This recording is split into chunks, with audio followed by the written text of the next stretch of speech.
ओम गंग गणपते नमः। आप सभी पर ईश्वर की कृपा सदा बनी रहे।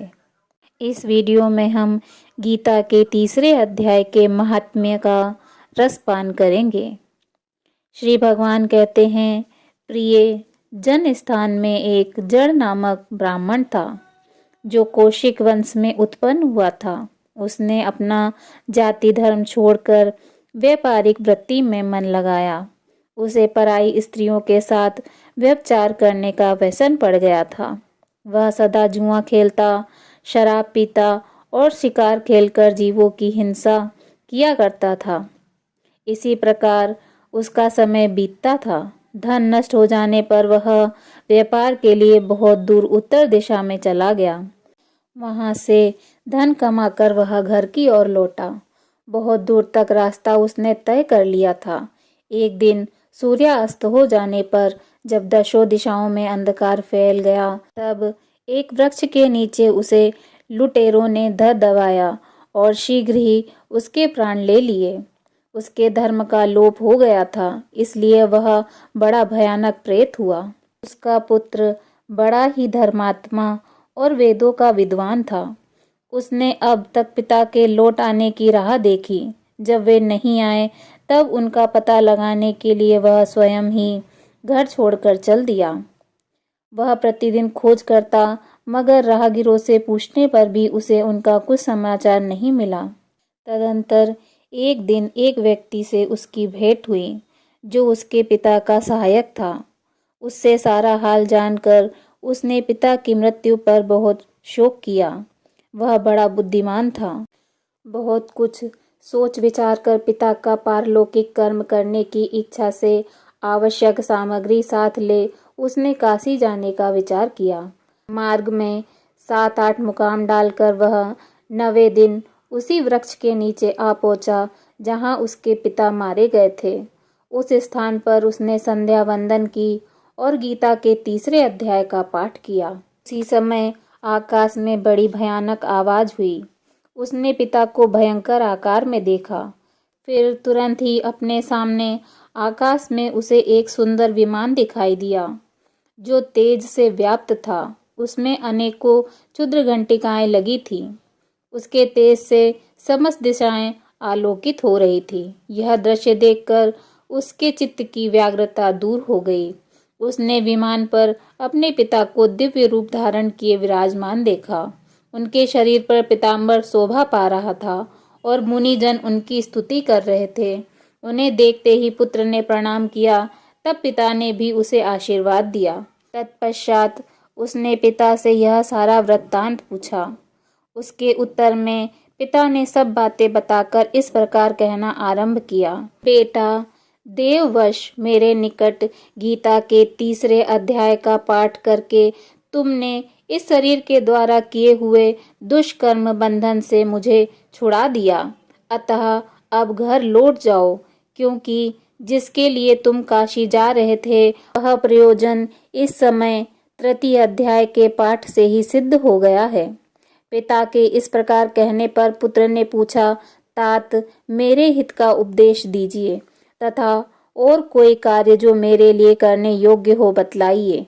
तब पिता ने कहा, अनघ, तुम्हें यही कार्य फिर से करना है। मैंने जो कर्म किए हैं वही मेरे भाई ने भी किए थे। इससे वे घोर नरक में पड़े हैं। उनका भी तुम्हें उद्धार करना चाहिए तथा मेरे कुल के और भी जितने लोग नरक में पड़े हैं उन सब का भी तुम्हारे द्वारा उद्धार हो जाना चाहिए। यही मेरा मनोरथ है बेटा। जिस साधन के द्वारा तुमने मुझे संकट से छुड़ाया है उसी का अनुष्ठान औरों के लिए भी करना उचित है। उसका अनुष्ठान करके उससे होने वाला पुण्य उन नारकीय जीवों को संकल्प करके दे दो। इससे वे समस्त पूर्वज मेरी ही तरह यातना से मुक्त हो अल्प समय में ही श्री विष्णु के परम पद को प्राप्त हो जाएंगे। पिता का यह संदेश सुनकर पुत्र ने कहा, तात, यदि ऐसी बात है और आपकी भी ऐसी ही रुचि है तो मैं समस्त नारकी जीवों का नरक से उद्धार कर दूंगा। यह सुनकर उसके पिता बोले, बेटा, एवं अस्तु, तुम्हारा कल्याण हो। मेरा अत्यंत प्रिय कार्य संपन्न हो गया। इस प्रकार पुत्र को आश्वासन देकर उसके पिता भगवान विष्णु के परम धाम को चले गए। तत्पश्चात वह भी लौटकर जन स्थान में आया और परम सुंदर भगवान श्री कृष्ण के मंदिर में उनके समक्ष बैठकर पिता के आदेशानुसार गीता के 3 अध्याय का पाठ करने लगा। उसने नारकी जीवों का उद्धार करने की इच्छा से गीता के पाठ का सारा पुण्य संकल्प करके दे दिया। इसी बीच में भगवान विष्णु के दूत यातना भोगने वाले नरक के जीवों को छुड़ाने के लिए यमराज के पास गए। यमराज ने नाना प्रकार के सत्कारों से उनका पूजन किया और कुशलता पूछी। वे बोले, धर्मराज, हम लोगों के लिए सब और आनंद ही आनंद है। इस प्रकार सत्कार करके पितृलोक के सम्राट परम बुद्धिमान यम ने विष्णु दूतों से यमलोक में आने का कारण पूछा। तब विष्णु दूतों ने कहा, यमराज, शेष शैया पर शयन करने वाले भगवान विष्णु ने हम लोगों को आपके पास कुछ संदेश देने के लिए भेजा है। भगवान हम लोगों के मुख से आपकी कुशल पूछते हैं और यह आज्ञा देते हैं कि आप नरक में पड़े हुए समस्त प्राणियों को छोड़ दें। अमित तेजस्वी भगवान विष्णु का यह आदेश सुनकर यम ने मस्तक झुकाकर उसे स्वीकार किया और मन ही मन कुछ सोचा। तत्पश्चात नारकीय जीवों को नरक से मुक्त देखकर उनके साथ ही वे भगवान विष्णु के वास स्थान को चले गए। यमराज श्रेष्ठ विमान के द्वारा जहाँ क्षीर सागर है वहां जा पहुँचे। उसके भीतर कोटि कोटि सूर्यों के समान कांतिमान, नील कमल दल के समान श्याम सुंदर लोकनाथ जगत गुरु श्री हरि का उन्होंने दर्शन किया। भगवान का तेज उनकी सैया बने हुए शेष नाग के फणों की मणियों के प्रकाश से 2 गुना हो रहा था। वे आनंद युक्त दिखाई दे रहे थे। उनका हृदय प्रसन्नता से परिपूर्ण था। भगवती लक्ष्मी अपनी सरल चितवन से प्रेम पूर्वक उन्हें बार बार निहार रही थी। चारों ओर योगी जन भगवान की सेवा में खड़े थे। ध्यानस्थ होने के कारण उन योगियों की आंखों के तारे निश्चल प्रतीत होते थे। देवराज इंद्र अपने विरोधियों को परास्त करने के उद्देश्य से भगवान की स्तुति कर रहे थे। ब्रह्मा जी के मुख से निकले हुए वेदांत वाक्य मूर्तिमान होकर भगवान के गुणों का गान कर रहे थे। भगवान पूर्णतः संतुष्ट होने के साथ ही समस्त योनियों की ओर से उदासीन प्रतीत होते थे। जीवों में से जिन्होंने योग साधन के द्वारा अधिक पुण्य संचय किया था, उन सबको एक ही साथ वे कृपा दृष्टि से निहार रहे थे। भगवान अपने स्वरूप मूलभूत अखिल चराचर जगत को आनंद पूर्ण दृष्टि से आनंदित कर रहे थे। शेषनाग की प्रभा से उद्भासित और सर्वत्र व्यापक दिव्य विग्रह धारण किए नील कमल के सदृश्य श्याम वर्ण वाले श्रीहरि ऐसे जान पड़ते थे मानो चांदनी से घिरा हुआ आकाश सुशोभित हो रहा हो। इस प्रकार भगवान की झांकी के दर्शन करके यमराज जी अपनी विशाल बुद्धि के द्वारा उनकी स्तुति करने लगे। यमराज बोले, संपूर्ण जगत का निर्माण करने वाले परमेश्वर, आपका अंतःकरण अत्यंत निर्मल है। आपके मुख से ही वेदों का प्रादुर्भाव हुआ है। आप ही विश्व स्वरूप और इसके विधायक ब्रह्मा हैं।